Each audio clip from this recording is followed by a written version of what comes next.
সবাই ভালো আছেন। আজকে একটা ক্রাউনের মাইটার ছ আনবক্সিং করব। তো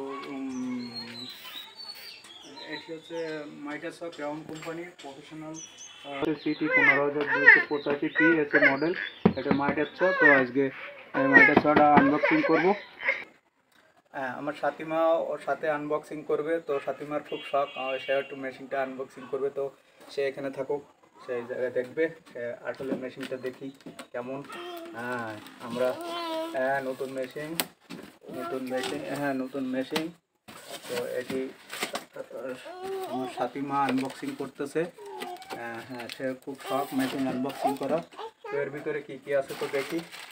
একটি প্রোডাক্ট আছে, এই যে একটা, এটা ম্যানুয়াল গাইড আছে। এখানে ম্যানুয়াল গাইড আছে।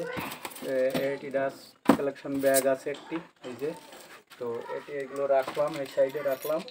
তো দেখি মা, নিচে নামো। হ্যাঁ,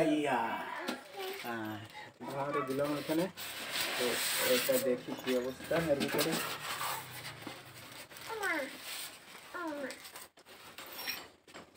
তো হ্যাঁ, তো এই হচ্ছে মূলত মেশিনটা। তো এই বক্সের ভিতরে এই একটা পলিথিনটা ওপেন করি। তো দেখুন, এই যে। তো এটি আমি এখন বের করবো, একজনের সাহায্য লাগবে। পুশ করে দাও। তো এই হচ্ছে মেশিন। তো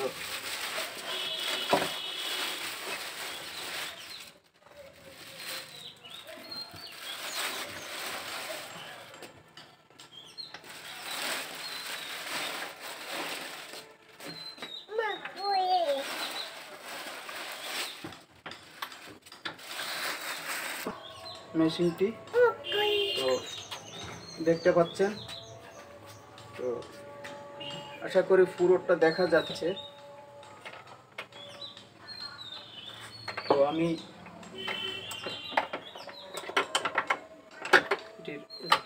এখানে একটি ক্লাম আছে, এর সঙ্গে একটি ক্লাম আছে।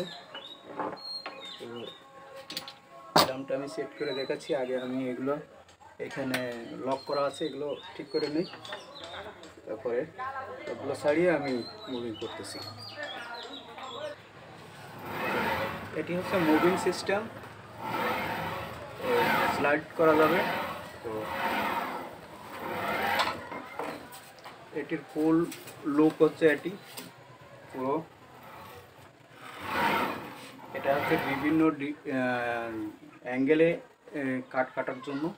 তো এটা হচ্ছে 0 ডিগ্রি আছে, এদিকে হচ্ছে 45 ডিগ্রি, এসে 45 ডিগ্রি, আর এই হচ্ছে 0 ডিগ্রি। তো এখানে 90 ডিগ্রি এবং 45 ডিগ্রিতে কাটা যাবে। এই সাইডেও মুভিং করা যাবে, এই সাইডেও যাবে, দুই সাইডে যাবে। এবং এই স্লাইডটা লক আছে, এখানে লক আছে। এবং এই ঘাড় এক সাইডে কাজ করার জন্য এই যে এইখানে একটা লক আছে, এই লকটা ইয়ে করে দিয়ে তারপরে এক সাইডে মেশিনটা কাজ করার জন্য এই সুইচটা ব্যবহার হয়। এটা হচ্ছে ক্লাম, এখানে ক্লাম দিয়ে এইখানে চেপে তারপরে কাজ করতে হবে। তো এখন আমি পাওয়ার লাইনটা দিচ্ছি না, কারণ এখন পাওয়ার লাইনটা এখানে সংযোগ দেওয়া নেই। তো আমি পরবর্তী ভিডিওতে আমি এটার পাওয়ার লাইন দেব এবং কাট কেটে দেখাবো কিভাবে কাটতে হয় বিভিন্ন অ্যাঙ্গেলে। তো আজকে শুধুমাত্র আনবক্সিং ছিল, তো এই জন্য ভিডিওটা এ পর্যন্ত শেষ করছে। ধন্যবাদ সবাইকে, ভালো থাকবেন। কেটে দাও।